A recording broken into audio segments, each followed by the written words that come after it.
Hatirjheel অ্যাম্ফিথিয়েটারে BNP নির্বাচন পরিচালনা কমিটির পেশাজীবীদের আয়োজিত মতবিনিময় সভায় প্রধান অতিথির বক্তব্য রাখছেন বিএনপির চেয়ারম্যান তারেক রহমানের স্ত্রী বিশিষ্ট চিকিৎসক ডাক্তার জুবাইদুর রহমান।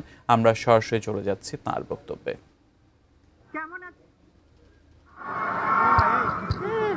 এতক্ষণ আমরা শুনলাম ভাষান্তিক করাইল সাততলা থেকে আগত তিনজন বোনের হৃদয় বিদারক অনেক সমস্যার কথা শুনলাম, দুইজন পোশাক কর্মী ভাই ও বোনের হৃদয় বিদারক সমস্যাগুলির কথা এবং একজন পরিবহন কর্মী ভাইয়ের কথা। আপনাদের সমস্যা অনেক, আমি আপনি আমাদের সকলের সমস্যা অনেক, কিন্তু সুষ্ঠু পরিকল্পনার মাধ্যমে এই সমস্যাগুলির সমাধান সম্ভব। আমাদের রাজনীতি সুষ্ঠু পরিকল্পনার রাজনীতি। এখন আমাদের গৌরবের নতুন সূর্যোদয়। আমরা বলি আমার আগে আমরা, আমাদের আগে দেশ, ক্ষমতার আগে জনতা, সবার আগে বাংলাদেশ, ভেদাভেদের আগে সমতা, সবার জন্য সমান সুযোগ, শ্রমের মর্যাদা।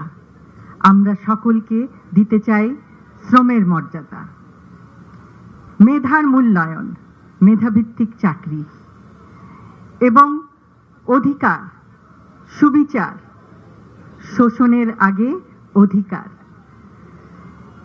আমরা এমন একটি সমাজ, এমন একটি রাষ্ট্র উপহার দিতে চাই জনগণকে, যেখানে নেতার আগে জনতা,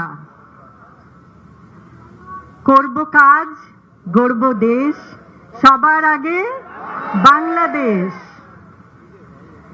এবং সেই জন্য আমাদের সকলকে একসাথে কাজ করতে হবে। আজকে আপনারা দেখিয়েছেন, আপনারা সবাই একসঙ্গে এসেছেন। অসংখ্য অসংখ্য ধন্যবাদ। আপনারা আপনাদের মূল্যবান সময় নিয়ে এখানে এসেছেন, আমাদের কথা শুনেছেন এবং আপনাদের সমস্যাগুলো আমাদেরকে বলেছেন। আমরা আমাদের সাধ্যমতো আপনাদের সমস্যাগুলো আরও শুনব, আরও জানব।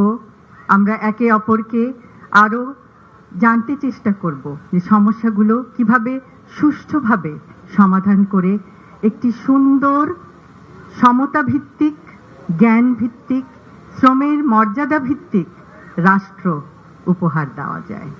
আবারও বলছি, আমার আগে আমরা, আমাদের আগে দেশ, সবার আগে বাংলাদেশ, সবার আগে বাংলাদেশ। সকলকে অসংখ্য ধন্যবাদ। আল্লাহ হাফেজ।